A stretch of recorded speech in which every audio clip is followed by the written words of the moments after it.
자, 오늘도 두 개 종목 집중적으로 분석하도록 할 텐데 첫 번째 종목이 사명입니다. 시작해볼까요? 사명입니다. 뭐 익숙하지 않으신 분들도 있을 거고 사명 엠텍 관련해서 뭐 조선 관련주 아니냐고 얘기하시는 분들도 있을 텐데 이 회사는 이제 커패시터 필름을 하는 회사입니다. 네, 커패시터 필름 회사로서 국내 유일한 회사고요. 세계 시장에서도 3위 정도를 기록하고 있습니다. 물론 이 시장이 크진 않기 때문에 예. 네, 시가총액이라든가 뭐 매출이 큰 회사는 아닌데요. 이 회사를 좀 특이하게 봐야 되는 이유가 하나 있습니다. 이 회사의 실적 때문인데 그냥 실적을 한번 읽어드릴게요. 2021년에 영업이익이 26억, 2022년에 영업이익 28억, 2023년 60억, 24년 91억, 2025년 166억이에요. 갑자기요? 네. 네. 그러니까 예상치가 그렇게 되는데 실제 상반기도 실적이 잘 나왔습니다. 46억이 나왔고 지금 그럼 영업이익률이 어떻게 되고 있냐? 매출액 대비해서 영업이익률을 보면 2022년만 해도 2%대였는데 2023년 4.9%, 2024년 7.2%, 2025년 올해 11%, 10% 이상을 예상하고 있습니다. 와, 제조업 기업 맞나요? 네. 그러니까 이렇게 성장하는 이유가 있을 거다라고 이제 예상이 되는 거죠. 이상하다. 예, 왜 이상해요. 이렇게 좋아지냐라고 봤을 때 이 회사의 매출 믹스가 달라지고 있어요. 그러니까 원래 이 회사가 이제 말씀드린 대로 커패시터 필름 회사긴 한데 그 중에서 또 강했던 게 뭐였냐면 BOPP라고 해서 과자 봉지라든가 빵 봉지 같은 것들을 만드는 그 재료라든가 아니면은 랩 상품을 만든 게 있었거든요. 그러니까 우리가 만드는 음식에 쓰는 랩 있잖아요. 예. 그런 것들을 만들었는데 랩은 마진이 좀 낮죠. 그래서 그렇죠. 네. 예. 그 사업을 줄이고 커패시터 사업을 늘리면서 그러니까 제품의 비중이 바뀌다 보니까 매출 자체가 크게 성장하지 않는데 영업이익률이 좋아지면서 실적이 갑자기 좋아지는 그런 모습이 나타나고 있습니다.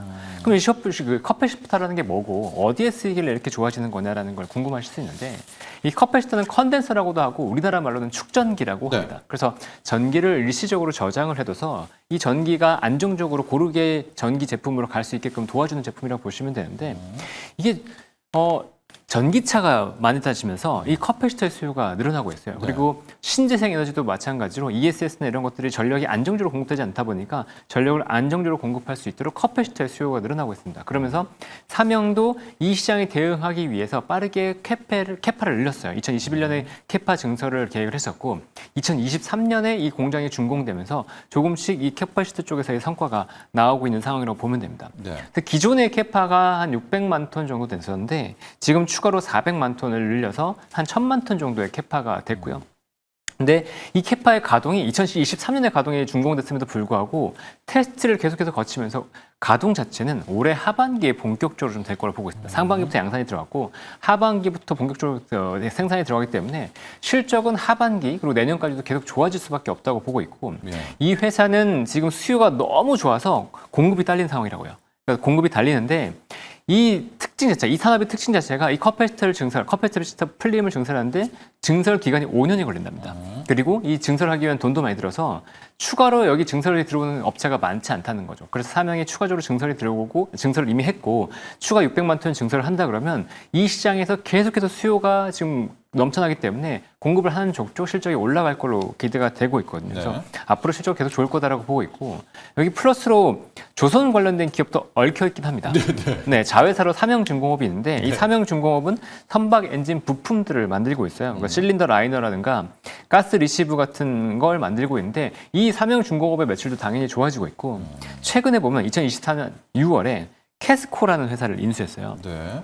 이 캐스코는 주물회사인데 주물을 통해서 조선 기자재들을 만드는 것들을 이제 도와주는 회사로 보면 되거든요. 근데 이 캐스코도 이 삼형중공업과 당연히 시너지가 날 것으로 기대하고 있고 작년 실적 기준으로 한 50억 정도 순이익이 나는 회사이기 때문에 이 회사의 실적도 당연히 삼형의 실적에 보탬이 될 걸로 기대가 되고 있습니다. 그러니까 전반적으로 커패시터 사업 굉장히 좋고 조선 관련된 실적이 더해지면서 하반기부터 더 빠른 실적 성장이 나타날 거라고 예상되고 내년도 실적이 또 올해 예상 실적이 뭐 160억 영업이익이라면 내년 영업 실적은 한 270억 정도 예상하고 있거든요. 네. 그러니까 사명은 좀 긍정적으로 보시면 좋을 것 같습니다. 자, 이 커패시티 기업을 하나 더 준비를 하셨네요. 이 비나텍까지 보도록 하겠습니다. 오늘은 네. 이 컨덴서라고 이야기를 하죠. 축전지 커패시티의 날인가 봅니다. 비나텍 갈까요? 네, 오늘 비나텍이 급락이 나오고 있는데 급락이 나온 이유는 미국에서 수소 관련된 기업들이 급락 나왔어요. AI 데이터 센터의 투자에 대해서 의문점이 생기면서 연료진들도 같이 급락이 나는데 우리 두산 퓨얼셀도 지금 같이 무너지고 있는 게 그거죠. 그렇죠. 네. 근데 비나텍도 연료전지를 엮이기 때문에 일단 빠졌는데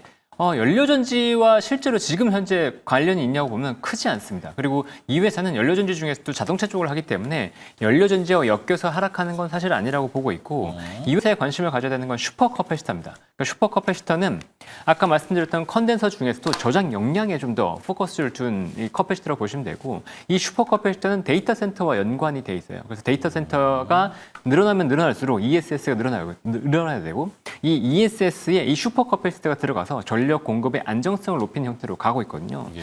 이 회사 특징적인 게 뭐냐면 저는 이제 처음이라는 걸 굉장히 좋아합니다. 뭐 첫사랑이라든가 이런 거 처음을 좋아하는데 비나텍이 최근 6월에 수주가 나왔어요. 커패시터 관련돼서 한 68억 정도의 수주가 나왔는데 이게 예. 10년 내에 커패시터 관련된 첫 수주였습니다. 첫 수주 공시였어요. 그만큼 이 AI 데이터 센터용으로 슈퍼 커패시터의 수요가 늘어나면서 그만큼 규모가 커졌고 그러면서 수주 공시가 나올 정도가 됐다. 저는 이게 이 수주가 하나로 끝날 것 같지는 않다고 보고 있거든요. 추가적으로 충분히 수주가 나올 거라고 보고 있고 AI 데이터 센터는 어쨌든 계속 늘어날 거기 때문에 이 관련해서 AI 커패시터의 수주는 늘어날 수밖에 없다라고 보고 있습니다. 예. 그러니까 최근에 보면 이석준 회장이 지분을 늘렸어요. 그만큼 이제 비나텍의 실적이 좋아질 것으로 예상한다는 걸로 이제 볼 수 있는 거고 네. 또 재밌는 건 이 회사가 이제 우리 사주 조합이 있거든요. 그러니까 죄송합니다. 이석준 회장은 사명 얘기고 지금 이 우리 사주 조합 대상으로 해서 지금 유상증자를 했어요. 우리 사주 조합을 15억 정도 유상증자에 참여했는데 우리 사주 조합 자신감이네요. 네. 그렇죠. 네. 네, 우리 사주 조합에 이제 지수익을 발행했다는 것 자체가 자신감을 직원들이 보여줍니다. 받아내는 거니까. 그렇죠. 네네. 그리고 8월 22일에는 미래에셋 자산운용이 5% 지분 신고를 한 공시가 있었습니다. 그러니까 최근에 보면 기관도 그렇고 내부적으로도 그렇고 자신감을 갖고 있다. 그리고 실적 자체도 25년 2분기, 올해 2분기에 흑자전을 하면서 본격적으로 실적 턴어라운드 구간에 있다. 그건 왜? AI 슈퍼 커패시터 쪽으로 수요가 늘어나기 때문이다. 라는 걸 염두에 두시고 지금 조정을 저는 기회라고 보고 있기 때문에 조정이 나온다고 한다면 조금씩 담아가는 것들을 추천드립니다. 네. 자, 오늘 커패시티 관련한 두 종목 봤습니다. 이 삼영과 비나텍인데 이 대목에서 그럼 삼성전기는 아시겠지만 삼성전기는 커패시티 외에도 많잖아요. 그러니까 나는 커패시티만 노릴 거야라고 하면 이 두 종목을 일단 포트에 담으면 괜찮겠죠? 네네. 네, 이렇게 축전지, 커패시티에 대한 투자 전략까지도 함께 봤고요. 자, 현재 시각 그래도 반도체는 힘들지만 다른 업종에서 추격을 하고 쫓아오면서 낙폭은 상당히 좀 줄여놨습니다. 지금 보면 삼성전자 같은 경우가 한 2.3%, 하이닉스가 3.7% 급락을 하고 반도체 소부장이 좀 힘들기는 하지만 그 외 시총 대형주 중에서는 차들이 일단 좀 힘을 내고 있습니다. 차가 또 가고 있고 이 다음부터 좀 보면 앞서도 얘기했던 로봇 업종이 그래도 빨간불을 켜고 있고 어느 정도 사이즈 되는 쪽 중에서는 방산들 힘을 내고 있다는 점 함께 보시기 바랍니다. 자, 수급 체크해 보도록 하겠습니다. 근데 수급이 약간 걸려요. 외국인들이 선물을 지금 계속 팔고 있고 오늘도 지금 시작한 지 한 25분, 30분이 채 안 됐는데 한 2,300계약 정도 선물 순매도가 나가고 있거든요. 현물도 코스피, 코스닥 모두 팔고 있고요. 이런 점들 아마 이제 삼성전자와 소부장 팔면서 좀 이렇게 나오고 있는 것 같은데 이 수급에 대한 부분도 계속해서 확인을 해 봐야 되겠습니다. 환율이 제가 앞서서 이 달러 인덱스 많이 떨어졌다 이런 이야기를 했는데 우리 원달러는 오히려 좀 반대입니다. 이 달러 인덱스 떨어지는 거에 비하면 지금 1391원까지 가고 있어서 아마 결과적으로 국내 수급장 같은 경우에는 우리 원달러가 돌아가는 이제 이런 모습까지도 함께 확인을 해야 될 것 같습니다. 자, 개장 공략 여기까지 하도록 하죠.